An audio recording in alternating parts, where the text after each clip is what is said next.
Shortland. Thank you, Madam Deputy Speaker. And let's start in this debate with some facts. Fact number one, Australia is experiencing its greatest economic recession since the Great Depression. Fact number one. Fact number two, for the first time in Australia's history, over 1 million Australians are unemployed, for the first time in history. And when you include the many hundreds of thousands whose unemployment is hidden, who have lost hours, the number of Australians who want more work is much closer to 2 million people. Over 500,000 Australians have lost their jobs since March, and countless hundreds of thousands have lost their hours. In my home region of the Hunter, 40,800 jobs were lost between March and June. The official unemployment rate is over 7%, but when you use the effective unemployment rate is over 13%. The official youth unemployment rate is 16.3%, but when you include those who've given up looking for work, it's 35%. And when you include those who want more hours, who desperately need more hours amongst young people, over 2/3 of young people in this country desperately need more hours. Just think about that for a minute, Madam Deputy Speaker. 2/3 of young Australians either desperately want work or need more hours to pay their bills.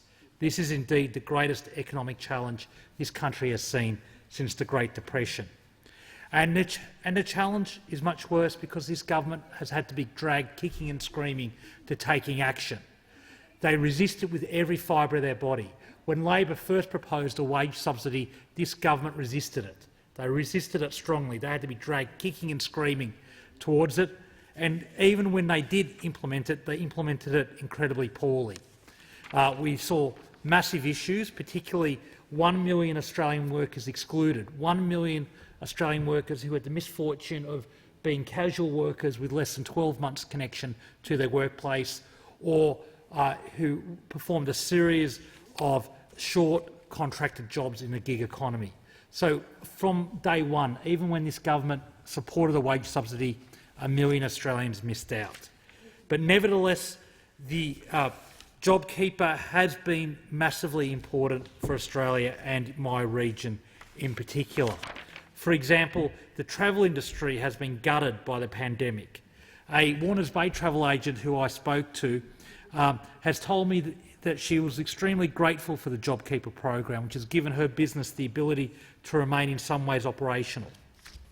The agent pleaded with me to do all I could to ensure the extension of Jobkeeper, and thankfully there is an extension of sorts until next year.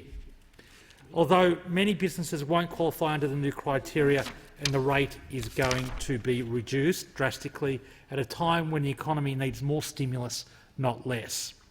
The agent also explained to me how different the travel industry was from other industries such as hospitality, who have in some ways been able to adapt, run more home delivery, run more takeaway.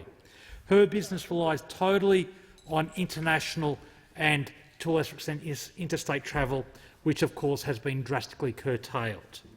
Another business owner I've had contact with runs a preschool.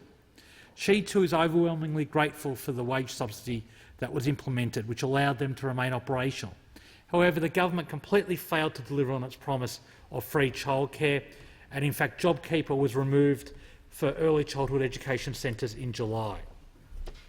Another example of a beneficiary of Jobkeeper is the cafe across the road from my electorate office.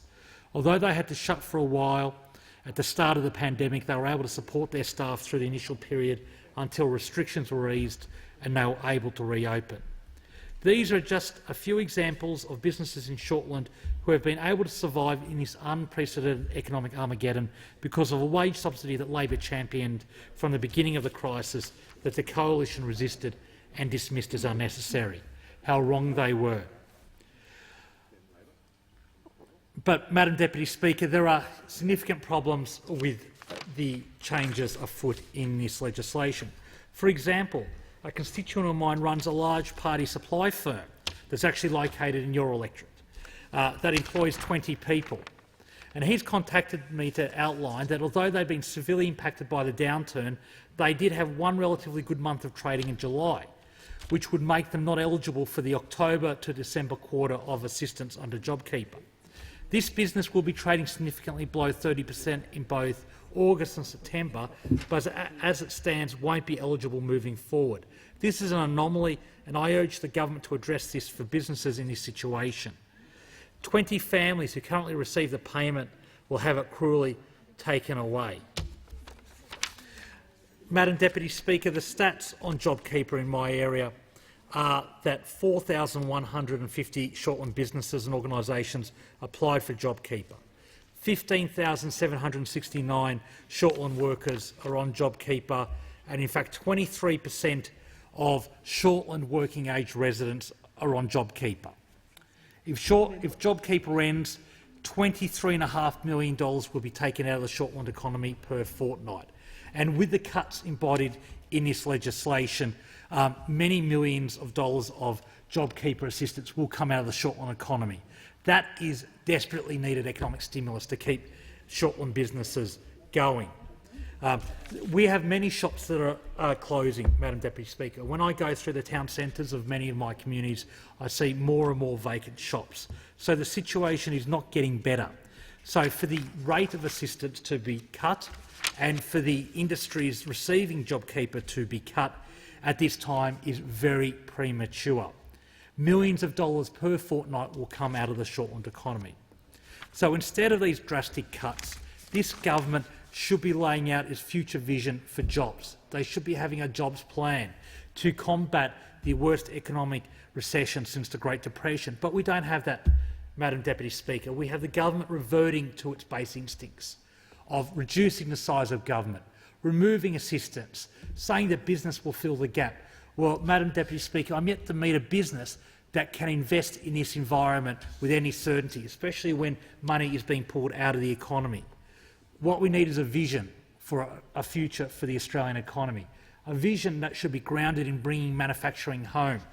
I think this crisis has demonstrated that fragile supply chains that are almost internationally dependent have failed us. We need to bring some of those supply chains, the critical ones, home. We need to invest in national sovereignty.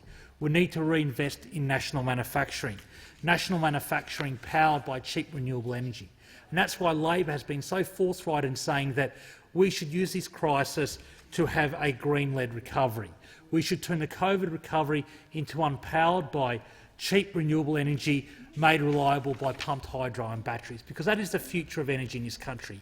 It is already the cheapest form of power in this country, and we should be investing in it at this critical opportunity, not just to reduce our greenhouse gas emissions, but to become again the land of cheap energy, to bring home manufacturing powered by cheap electricity, so that we can reinvest in our aluminium smelting industry, so we can have green steel making, so with that we can have green ammonia, so that we can have a hydrogen industry that the rest of the world is jealous of, so that we can export electricity through DC underwater cables from Northern Australia to Southeast Asia, so that we can export electricity through hydrogen to South Korea and Japan, so that we can export rare earths, the lithium, the titanium, the iron ore, the silver, the copper that the rest of the world needs in a renewable energy boom. This is what Australia should be doing. But instead we have a government mired in indecision, a government that is cutting Jobkeeper, a government that is cutting JobSeeker, that has slogans like Job Maker and Job Trainer that their own departments don't know anything about.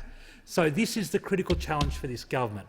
Will they stand up and fight against the Great Depression, or will they repeat the mistakes of previous governments, including the Conservative parties in the 1930s in this country, where they withdrew assistance, where they cut public sector wages, where they cut assistance to pursue an imaginary budget surplus that made the Great Depression worse. So, Madam Deputy Speaker, that is the choice. Labor stands for an optimistic future, a fairer economy that recognises that COVID has changed everything, an economy where there is a plan for Australian manufacturing, a plan for decarbonising the economy, a plan for investing in new mining, new resource extraction, new renewable energy. That is the way forward, Madam Deputy Speaker, but I think this government will disappoint us. I hope they don't. I hope they seize this opportunity, because the 15,000 residents of Shortland on Jobkeeper. The 150,000 residents in the Shortland economy depend upon a changed approach. Thank you, Madam Deputy.